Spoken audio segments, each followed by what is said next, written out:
En ce qui concerne le sang méditerranéen, nous devrions être servis ce soir en compagnie de Nilda Fernandez. Bonsoir. Bonsoir. Nilda, tout le monde vous connaît, tout le monde connaît votre voix, surtout d'ailleurs, entre autres en France depuis La Vie en Rose. Tout le monde ne sait pas forcément que vous êtes né à Barcelone, de parents andalous, mais que vous êtes venu en France à 7 ans. Vous pensiez déjà devenir chanteur à l'époque? Ça m'étonnerait.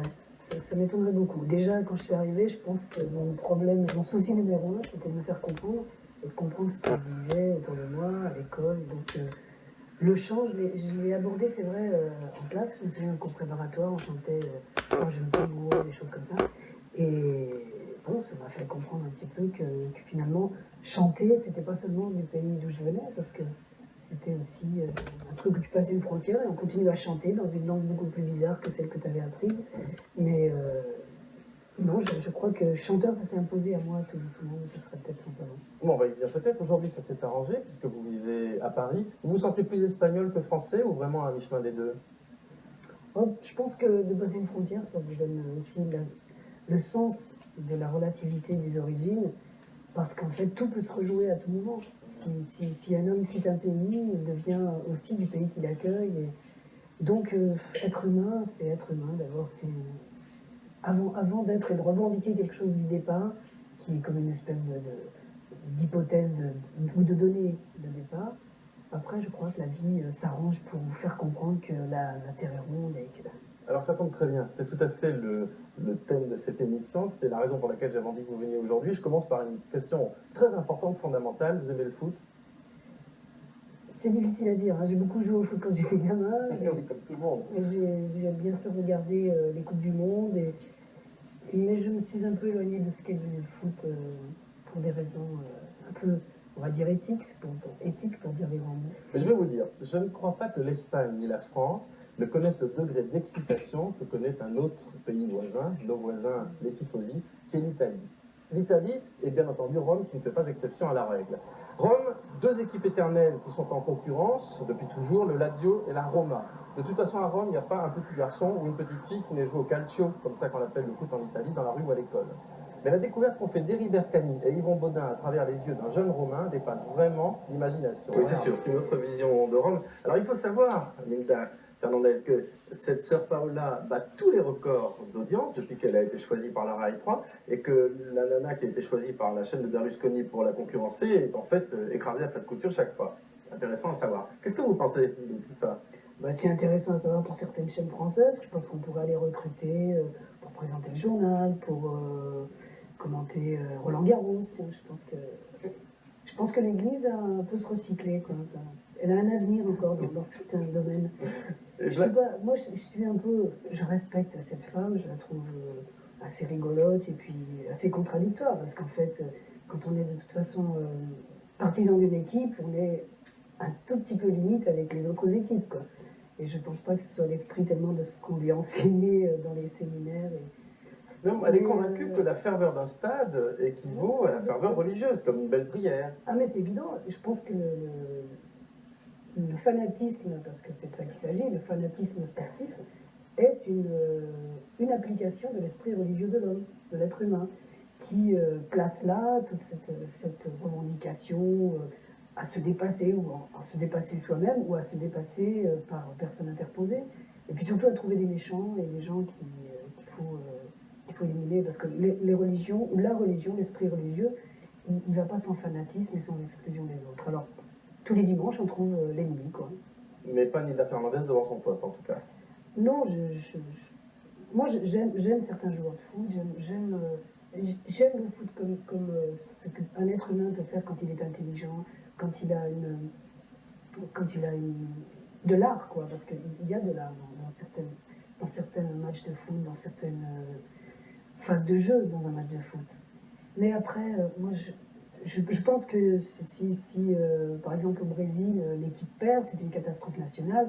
Et moi, si j'étais président du Brésil, je crois que je subventionnais très très très fort mon équipe pour ne pas avoir de problèmes sociaux, par exemple. D'ailleurs, je crois que c'est ce qu'ils font en passant. Voilà. Ouais. Donc, je voudrais revenir à votre enfance sans jouer au psychanalyste. Je crois savoir que vous avez été un enfant assez sauvage et vous aviez eu une drôle de phrase où vous disiez qu'à l'école, on ne nous apprend pas à être ensemble, mais à être soumis. C'est bien vous qui avez dit ça comme ça.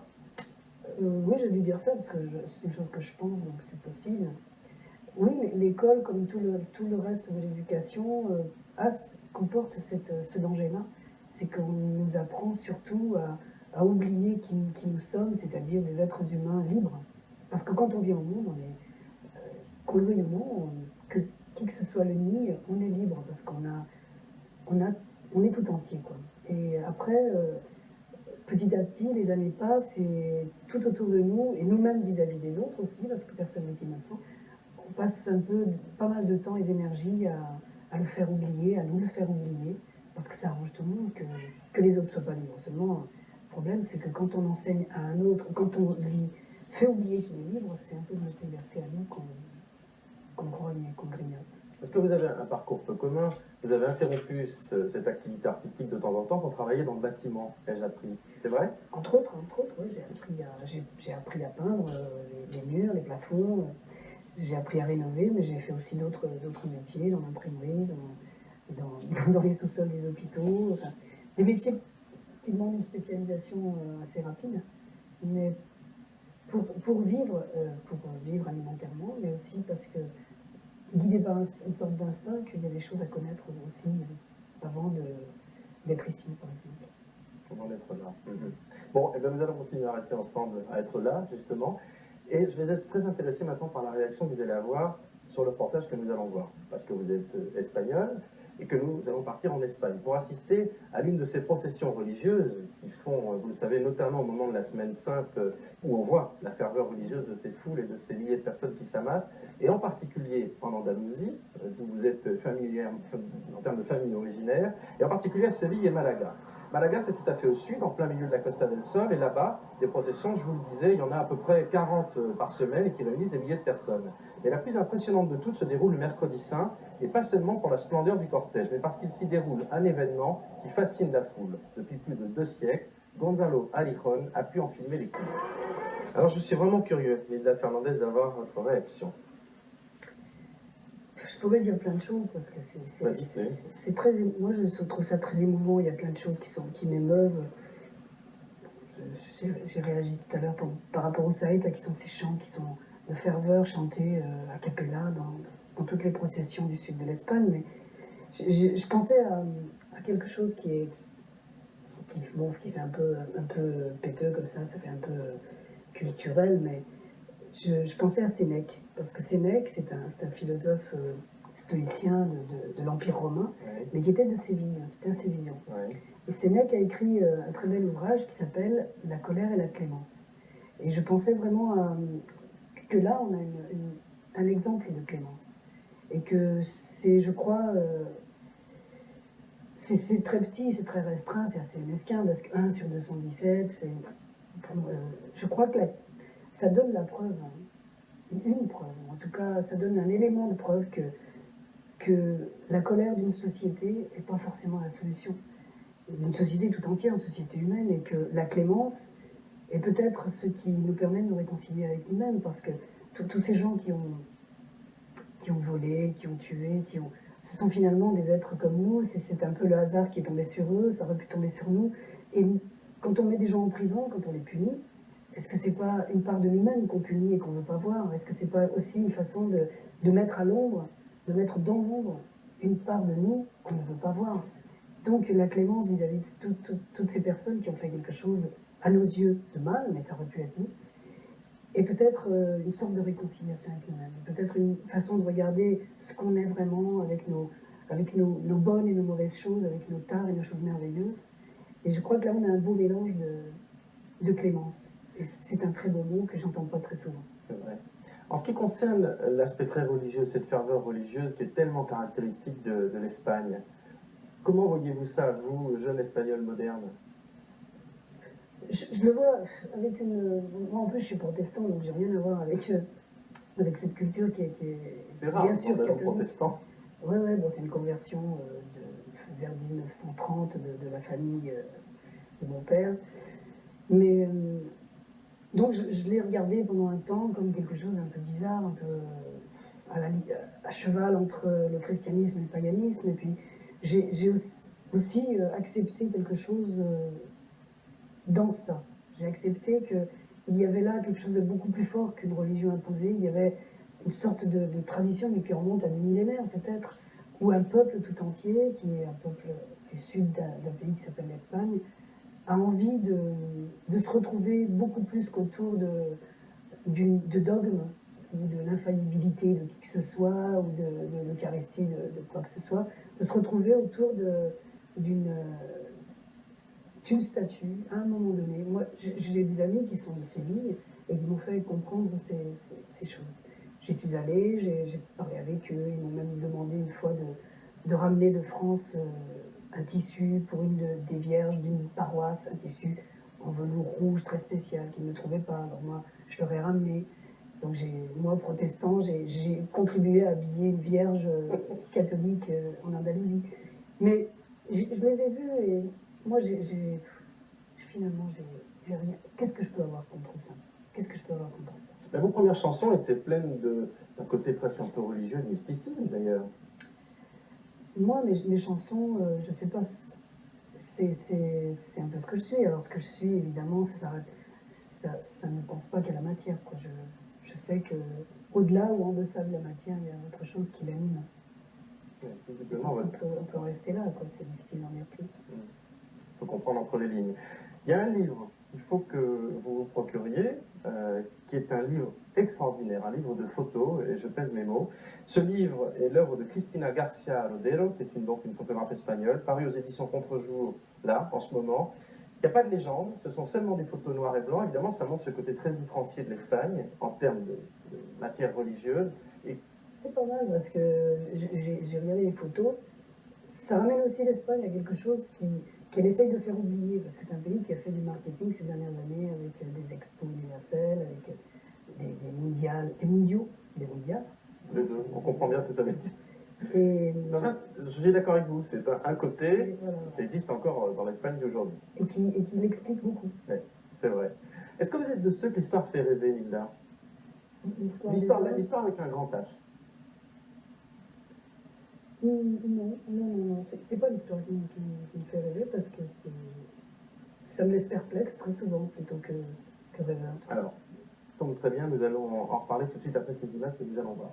Il y a certains endroits du monde qui se lisent comme un livre ouvert, finalement, où il y a tant de traces d'épopées guerrières et historiques, tant de petites histoires qui font la grande histoire, qu'on a l'impression d'être, je vous le dis, devant un livre d'histoire ouvert. C'est un peu le cas de cette île, de cette petite île de la mer Méditerranée, qui aurait dû être épargnée par l'histoire. Or, il se trouve qu'elle est dans un endroit stratégique, presque à mi-chemin entre la Sicile et l'Afrique. Malte, donc, se situe comme un verrou à l'entrée en Méditerranée vers le Moyen-Orient. Un nom rendu célèbre par des chevaliers un peu mystérieux, arrivés là au début du XVIe siècle. Julien Mège et Didier Portal ont rencontré leurs successeurs. Je vous le disais, on a rarement l'occasion, dans un endroit précis, de voir autant de traces de l'histoire, de tout ce qui s'est passé. Vraiment, Malte est remarquablement placé pour ça. Votre sentiment, Linda Fernandez? Je sais pas, je disais que l'histoire me laisse perplexe, et ce reportage encore plus. Encore plus.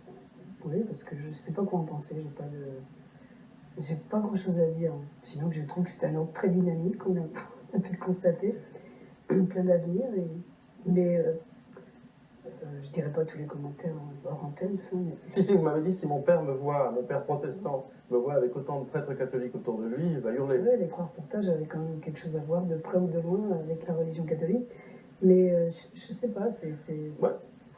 Tout ce qui est caritatif, comme ça, a quelque chose de difficile, parce qu'on doit toucher ça avec des pincettes. Si on met un point d'interrogation, ou si on émet la moindre réserve, le moindre doute, on a l'air d'être un cynique et un sans-cœur. D'autant que ce n'est pas votre cas, parce que vous avez longtemps et souvent dit, je ne sais pas si vous le pensez encore, qu'avec vos chansons, vous pouviez changer le monde et peut-être atténuer la misère des autres. Non, c'est pas moi qui dis ça. J'ai eu le sentiment... Je pense pas avoir dit ça, je pense que quelqu'un d'autre a dû le dire à ma place. Peut-être pas dans ces termes-là. Vous avez dû mélanger de... Non, ça je comprends. non, pas dans ces termes-là. Je ne crois pas qu'une chanson change le monde. Je crois qu'on peut juste chanter pour faire n'importe quoi, pour soulager quelque chose qui fait un peu trop mal.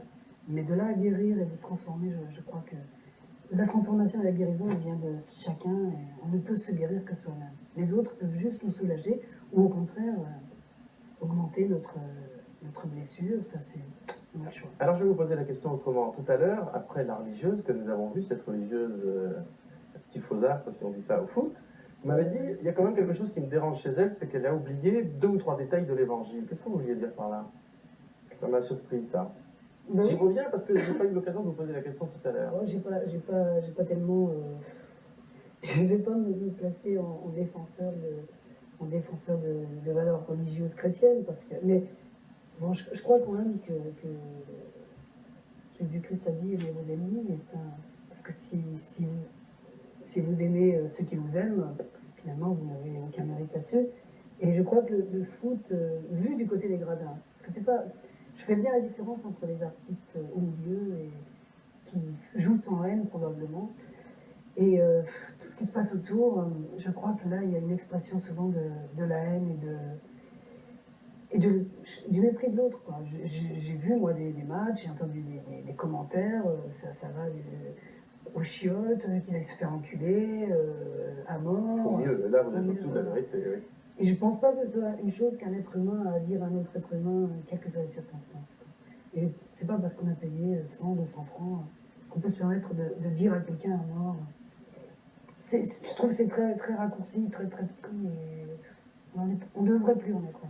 D'accord, d'accord. Moi, je voulais juste votre commentaire là-dessus. Quand même un petit mot pour vous conseiller un livre, si jamais ça vous intéresse, si l'ordre de Malte vous passionne, parce que là, il y en a vraiment tout au long de ce livre. Ça s'appelle Ces Messieurs de la religion, ou l'ordre de Malte au XVIIIe siècle, écrit par Claude Potier, aux éditions France Empire, et je ne vous l'offre pas, n'est-ce pas? Pourquoi? Vous le voulez?